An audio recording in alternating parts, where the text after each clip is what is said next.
ஜோதிட நேயர்கள் அனைவருக்கும் வணக்கம். இப்பொழுது நாம் ஜோதிட தலைப்பில் ஜெயஸ்தானத்தை பற்றி பார்க்க போகிறோம். ஜெயஸ்தானம் என்பது வெற்றி ஸ்தானம். ஒவ்வொருடைய ஜாதக கட்டத்திலையும் வெற்றி, ஜெயம், பலமான ஆளடிமை, ஆடு மாடு, இந்த மாதிரி அமைப்பெல்லாம் ஜாதகத்தில் இருக்கும்.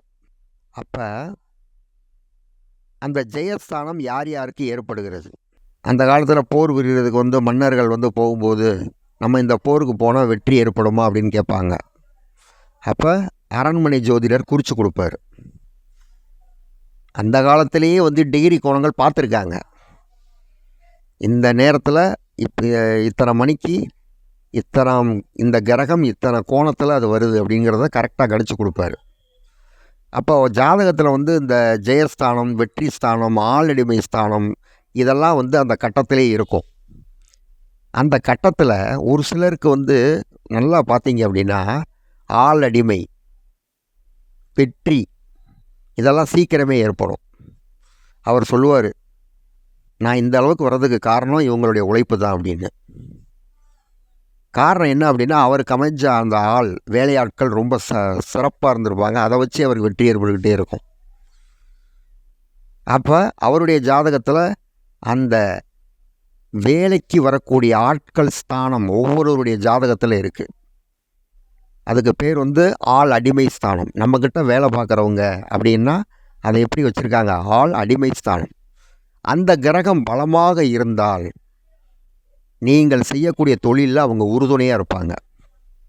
அந்த கிரகம் பலம் இல்லாமல் நல்ல டிகிரி கோண பார்வை இல்லாமல் நட்சத்திர சாரம் வாங்கின சாரம் பாவர் சாரமாகி பாவ கிரகத்தோட பார்வை படும்போது தான் வேலைக்கு ஆள் வைக்கும்போது 3 மாதம் நிற்பாங்க, ஓடிடுவாங்க. இதான் விஷயம். எத்தனையோ தொழிலில் சொல்லலாம். யாருமே ஒழுங்காக நிற்க மாட்டேங்கிறாங்க, வர்றவங்களாம் ஓடிடுறாங்க. நல்ல சம்பளம் தான் கொடுக்குறேன் அப்படின்லாம் சொல்லுவாங்க. பேச்சுவாக்கில் நீங்கள் கேள்விப்பட்டிருக்கலாம். அதெல்லாம் என்ன காரணம் அப்படின்னா, அவர் ஜாதகத்தில் அந்த கிரகம் பாதிக்கப்பட்டு நல்ல டிகிரி கோணங்கள், சரியான டிகிரி பார்வை, அந்த பாகை வாங்கக்கூடிய அமைப்பு இல்லாமல் இருக்கும். நீங்கள் நிறைய பேருக்கு அதான் ஒரு பெரிய குழப்பம். என்ன நல்லா தான் இருக்குன்றாங்க, அப்படின்றாங்க, இப்படின்றாங்க, அப்புறம் ஏன் இப்படி ஆகுது அப்படின்னா, நான் சொன்ன மாதிரி ஒரு மரத்தில் உள்ள வேர் நமக்கு தெரியாது. வேர் நல்லா இருந்தால் தான் மேலே கிளைகள் நல்லாயிருக்கும், பச்சை பசேன்னு. வேர் கெட்டு போயினா கிளை பட்டு போயிடும். அப்போ வேரை பார்க்க முடியாது. அந்த வேர் தான் டிகிரி கோணம். நேயர்களை நன்றாக புரிந்து கொள்ளுங்கள். ஜாதகம் என்பது ஒரு பெரிய கடல். அதை கிளியராக இன்ச்சு பை இன்ச்சாக கணித்து சொல்லிடலாம். இந்த அமைப்பு இப்படி இருக்கும், அப்படி இருக்கும்னு. அந்த காலத்தில் அந்த மாதிரி கணிச்சிருக்காங்க. ஆனால் இன்னும் இருக்குது. ஆனால் இன்றைக்கி அதை நேரம் எடுத்து பார்க்க மாட்டேங்கிறாங்க. அதான் விஷயம். ஒரு ஜாதகத்துக்கு 2 மணி நேரம் எடுத்துக்கிட்டாங்கன்னா ஒரு நாளைக்கு 3 ஜாதகத்துக்கு மேலே பார்க்க முடியாது. அதுதான் உண்மை. 5 நிமிஷத்துலேயும் பார்க்கலாம், 10 நிமிஷத்துலேயும் பார்க்கலாம், 1/4 மணி நேரத்துலேயும் பார்க்கலாம். ஆனால் ஒரு ஜாதகம் டிகிரி கோணத்தோடு பார்க்கும்போது 1.5 மணி நேரத்துலேருந்து 2 மணி நேரம் இருந்துச்சுன்னா அவங்களுக்கு முழு ரிசல்ட்டை கையில் கொடுத்துடலாம். அப்போ ஒவ்வொரு கிரகம் என்னென்ன அமைப்பில் வாங்கியிருக்கு, இவருக்கு தொழில் ஆரம்பித்தோம்னா இவருக்கு அமையக்கூடிய ஆட்கள் நல்லா அமைவாங்களா அப்படின்லாம் கணக்கு இருக்குது. ஒரு சில இதுகளில் பார்த்தோம்னா வேலையாட்களை நம்பி ஒரு தொழிலை ஆரம்பித்து வச்சுருப்பார். அவர் 2 தொழில் பார்ப்பார். வேலையாட்கள் எல்லாத்தையும் சாப்பிட்டு போயிடுவோம். அதுக்கு காரணம் இதுதான். அந்த ஜாதகத்தில் வேலையாட்கள் சரியான முறையில் அமையாததுக்கு காரணம், அந்த ஜாதகத்தில் வேலை ஆட்கள் என்று சொல்லக்கூடிய கிரகம் சரியான இடத்துல இல்லாமல் நல்ல டிகிரி கோண பார்வை வாங்காமல் இருந்துச்சு அப்படின்னா தான் அவர் ஆரம்பித்த அந்த தொழிலை மற்றவங்ககிட்ட நம்பி ஒப்படைக்கும் போது அவன் சாப்பிட்டு போயிடுறான். ஒரு சில பேர் நம்பி ஒப்படைச்சிட்டு போனால் ஓஹோன்னு வருவாங்க. அவருக்கு அமையக்கூடிய வேலடிமை அந்த ஆள் நல்ல டிகிரி கோணம் வாங்கியிருப்பார்.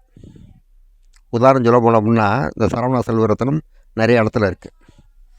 ஓனர் எங்கேயோ இருப்பார். செக்ஷனில் வேலை பார்க்குறவங்க எல்லாமே அவரை மேனேஜ் பண்ண ஒரு ஆள் இருப்பார். சூப்பர்வைசரை மேனேஜ் பண்ணுறது மேனேஜர் இருப்பார். அப்போது ஒவ்வொரு நாளைக்கு உள்ள கணக்கை ஃபுல்லாக ஆன்லைனில் அனுப்புவாங்க. இது என்ன காரணம்? அவருடைய ஜாதகத்தில் அந்த ஆளடிமை ஸ்தானம் வேலைக்கு நம்ம கடை ஆரம்பித்தோம் அப்படின்னா அந்த வேலைக்கு வர்றவங்க கரெக்டாக இருப்பாங்களா அப்படி அந்த மாதிரி உள்ள தன்மைகள்லாம் அந்த ஜாதகத்தில் கரெக்டாக இருக்கும். நல்ல டிகிரி கோணம் பார்வை வாங்கியிருக்கோம். ஏன்னா வேலைக்கு ஆள் வராமல் யாரும் ஜெயிக்க முடியாது. ஃபார் எக்ஸாம்பிள் அனில் அம்பானி எத்தனையோ பேரை சொல்லலாம். சில பேருக்கு வந்து பார்த்தோம்னா நல்ல சம்பளமே கொடுப்பாங்க, ஆனால் சொன்ன வேலையை செய்ய மாட்டாங்க, ஏனதானன் பேசுவாங்க, இருக்கிற கடையில் இருக்கிற பொருளை ஒன்று ஒன்றா திருடிட்டு போவாங்க. இதுக்கு காரணம் அவர் ஜாதகத்தில் அந்த ஆளடிமை ஸ்தானங்கிறது நல்ல டிகிரி தன்மையை வாங்கியிருக்கேன். அப்போ ஒவ்வொருவருடைய ஜாதகத்தை பார்த்தா தான் தெரியும், பார்க்காமல் தெரியவே தெரியாது. அதனால் ரொம்ப ரொம்ப ரொம்ப ரொம்ப முக்கியம் ஒவ்வொரு கிரகங்கள் என்னென்ன தன்மைகளில் இருக்குது இதெல்லாம் வந்து பார்த்தா தான் தெரியுமே தவிர பார்க்காமல் தெரியாது. கோட்சார பலன்கள், ஒவ்வொரு ராசிக்கு கோட்சார பலன்கள் சொல்கிறோம். உங்களுக்கு புதிய தொழில் ஆரம்பிக்கிறவங்க நல்லா இருக்கும், அப்படி இருக்கும், அதெல்லாம் சொல்கிறோம். ஆனால் அது எல்லாருக்குமே பொருந்தாது. அவர் ஜாதகத்தில் என்னென்ன டிகிரி கோணம் வாங்கியிருக்குன்னு யாருக்காவது தெரியுமா? தெரியாது. அவர் என்ன லக்னம் தெரியுமா? தெரியாது. அவருக்கு என்ன தசாபுத்தி நடக்குது, அவருக்கு வாங்கிய நட்சத்திர சாரம் என்னன்னு தெரியுமா? தெரியாது. மொத்தத்தில் மேலோட்டமாக சொல்கிறது. எத்தனையோ கோடிக்கணக்கான பேர் மேசராசி இருப்பாருங்க, எத்தனையோ கோடிக்கணக்கான பேர் ரிஷபராசி இருப்பாங்க. ஆனால் ஒவ்வொருத்தவங்களுக்கும் அந்த மேசராசிக்காரர்கள் முழுவதும் ஒரே தொழிலில் ஈடுபடுகிறார்களா? இல்லை. ஒருத்தர் தொழிலே இல்லாமல் இருப்பார். என்ன காரணம்? எல்லாமே அந்த ஜாதக கட்டத்தில் உள்ள டிகிரி தன்மை தான்.